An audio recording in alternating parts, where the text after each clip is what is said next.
Hello and welcome to Soccer Betting News. I'm your host Deshaj, and today I'm joined by the lockdown spectator, Mothoagae. Thank you very much for having me, Desh.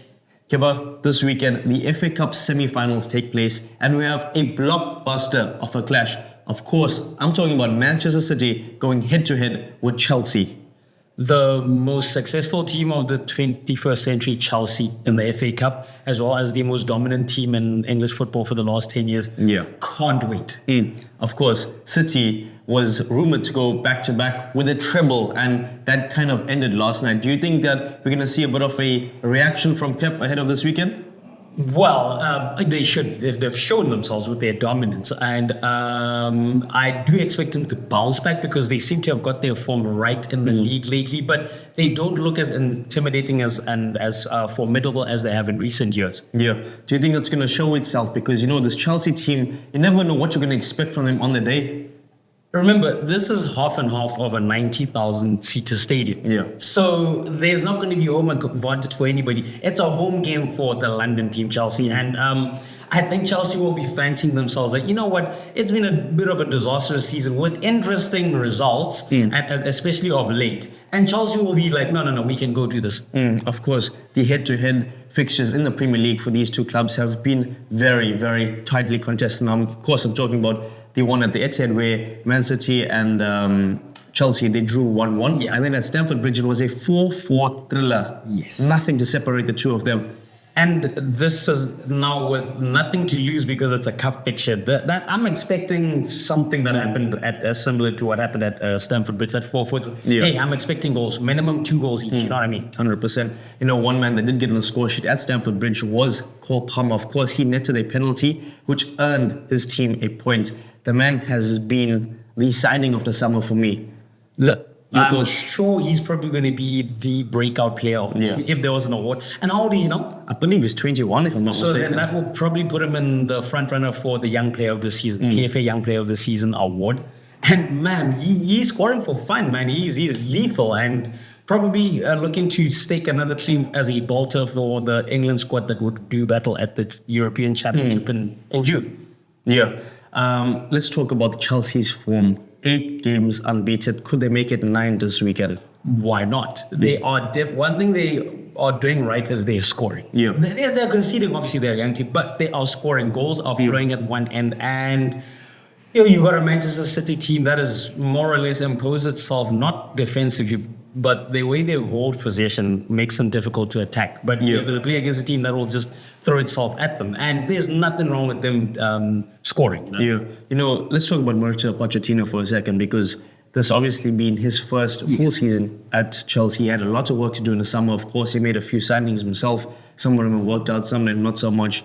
But your thoughts on his performance in the season?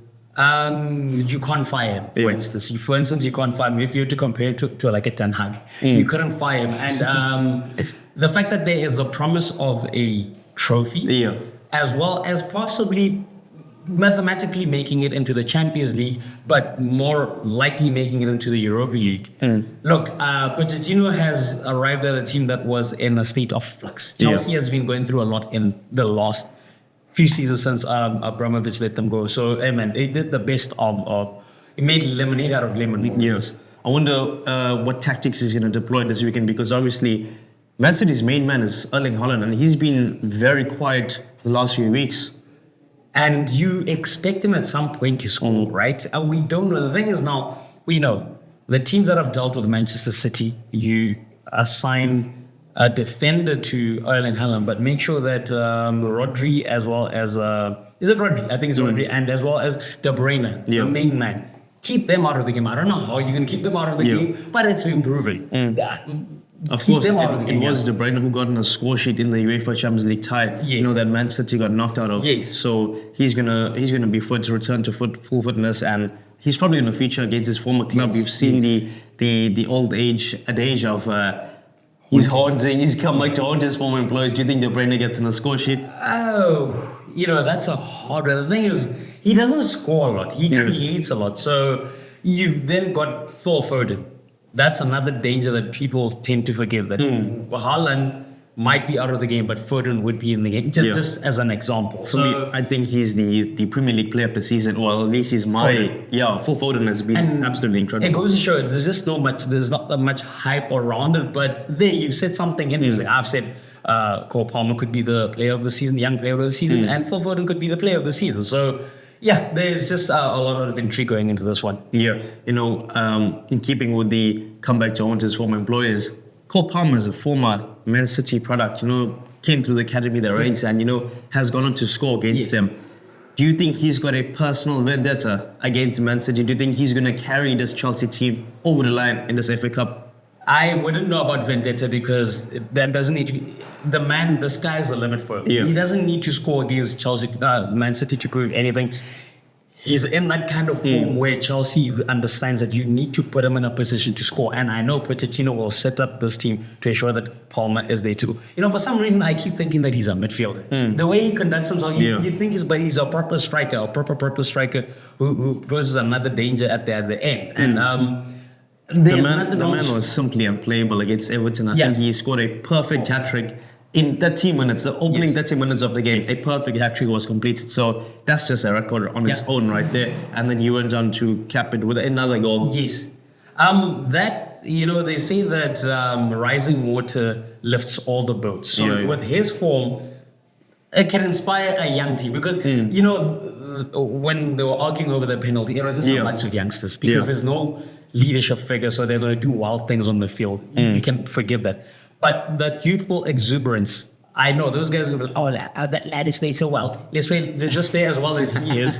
No, it's going to be fun. That's what makes it so intriguing. I get you. They're going to just rub off Cole Palmer's, his on-field antics. And, let's just hope that over the coming years, Poch remains as a head manager, the head coach, and he really brings that team together. It could be the glue that makes them stick. Who knows what winning the FA Cup can do to the team psychologically, because... It's something similar happened to Manchester United in the 90s. They went deep into an FA Cup and they triggered something psychologically, and then they went and enjoyed 20 years of success. 100%. Do you think this is a perfect time to capitalize on Man City's defeat in the Champions League? Because I'm sure the morale of the camp would be severely lowered by this. I was going to say they are fatigued mentally. They got taken to the gutters by the greatest team in Champions League history. And I know it's going to hurt. So if I'm Chelsea, you don't approach that wounded tiger stupidly, but you approach it nonetheless. They can get you, or if you can just induce mistakes, they're there for the taking. It's happened before. I'm just going to use Manchester United as an example. We're going to... 2007, they had a treble. That was a week. In the season before, they won the league and cup double. They had the treble. And then within a matter of days, Champions League gone, AC Milan. And then a few weeks later, they lose to Chelsea in the final. So the jeopardy for Manchester City is there for Chelsea to take advantage of. Yeah, and it may actually be a trophyless season for Man City. Can you imagine that? I was going to get to the point that this will be the first time since Guardiola's first season at Manchester City, 2016-2017, where there's no trophy. And I'm telling you right now, I don't know if Arsenal and Liverpool, wherever they are, they're thinking, if only we could somehow take advantage of this result this week. But that's their problem. They lost last weekend, but they're not part of the conversation. Oh, of course, the title race is still on. I don't think anything is wrapped up. But let's just keep it to FA Cup. Who's your money on? Who are you taking as the finalist here? As the finalist, I think that Manchester United will do enough against a free-scoring Coventry team, because Coventry's got the most goals in the FA Cup. They've got 19. So, and like I've said before in previous weeks, the door is always open at the back for Manchester United. I think United will do enough to win a scoring win. Like, both teams are going to score. And as for who they're going to meet in the final, my goodness, it is really, really difficult to call. But if Chelsea can't do it, then they won't do it. And here's what I'm saying. If not, why not? Chelsea could edge this one in extra time. I think it's going to Chelsea takes an extra time. Yeah. Possibly even penalties?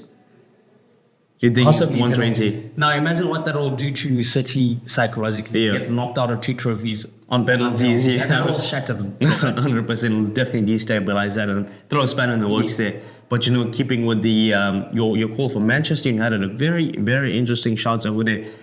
Coventry have scored the most goals, so they know how to Yes. to go about scoring goals in this cup, in the FA Cup. Do you not think that's gonna maybe hurt Man United? I said that the game between Chelsea and City is going to go to extra time, right? Yeah. Don't be surprised. I would not be surprised if Oh my you've God. got a 2-2 and then one team steals it. Yeah. Okay, this is not going to be decided on penalties. Man United is going to allow opportunities. They have shown that the door is open, and I think this one could also go to extra time. Yeah. Or they're going to absolutely hammer Coventry. If it's close, Coventry could win. Is it because of the front line? You've seen them score against Liverpool. Yes, they some know of the how to tightest score. defenses. Yeah. But then at the same time, United can just decide to switch on them as a retaliation for quite a few iffy results in recent times. They've been scoring, They've been a but 2-2 draw at Bournemouth. yeah, they've been scoring, but they don't know how to defend. Yeah. They can. Coventry is not going to hammer Man United, but they can steal a high-scoring win against Manchester United. Gotcha. Well, folks, you've heard it right here from the Lockdown Spectator. Mothoagae, watch out and see how his predictions pan out. From all of us in studio, till next weekend. Cheers. For more soccer betting tips and previews, get the latest copy of Soccer Betting News for only 10 Rand at your nearest Hollywood Bets branch or news agent.